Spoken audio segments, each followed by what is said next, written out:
preliminary information. So this is subject to change. This is what we know as of right now. And of course, this is an active investigation. 11:50 a.m. Officers responded to the 8800 block of Hayden. We have an 8-year-old that was inside this home. She sustained a gunshot wound to her neck and shoulder, and she is deceased. Again, she is deceased. We also know that there was a 10-year-old inside the home at the time of the incident. There were no adults in the home, and we're looking into that right now. It's a very tragic situation, and again, it's preliminary. The officers are on the ground right now doing the investigation. Just absolutely sad and tragic, and should not have happened. That's all we have right now. I will take any questions from there.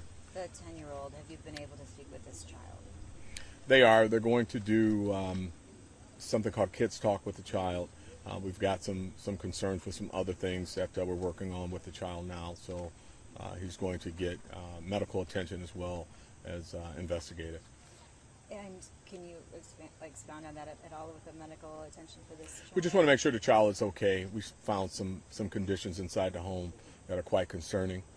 So before we get him into an investigative process, we want to make sure that all of his needs are met medically and that he's okay. Nothing too severe, but we just want to make sure he's still a child despite what he's potentially involved in. And you have the gun as well?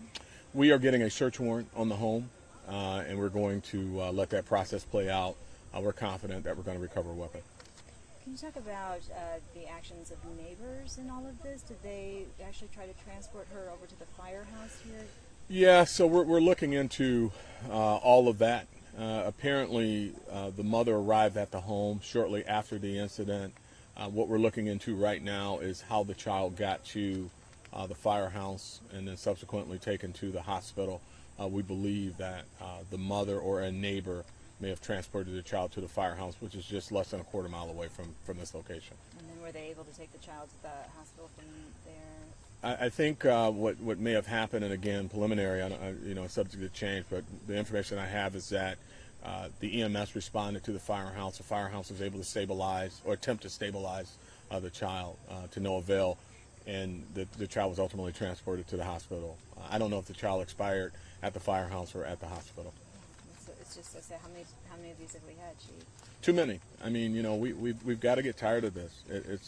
There's no words I can say. I mean, you've heard me say all of the words that I can say about this. This is tragic. I've got an 8-year-old and a 10-year-old in a house with an unsecured weapon. I've got kids that should be in school, so it shouldn't have happened. The gun shouldn't have been left there. They shouldn't even be there to have the gun left there. They should be in class. But unfortunately, I've got an 8-year-old now that's deceased. And if, we're going to find out who did it and what happened.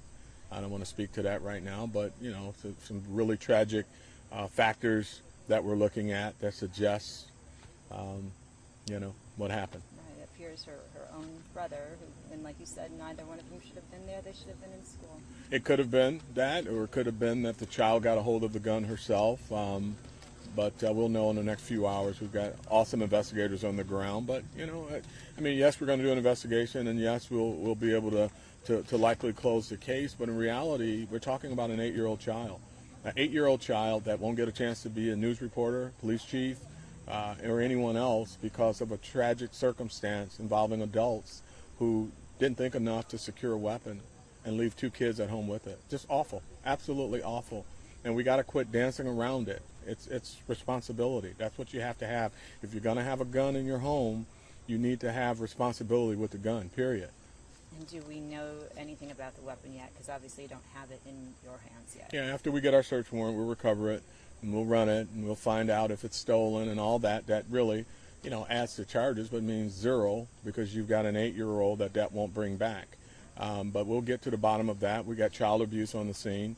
And they're going to look at the parental responsibility and all those things that I've said a zillion times. But what does that do to bring the 8-year-old back? Nothing. And then this needs to be the last one.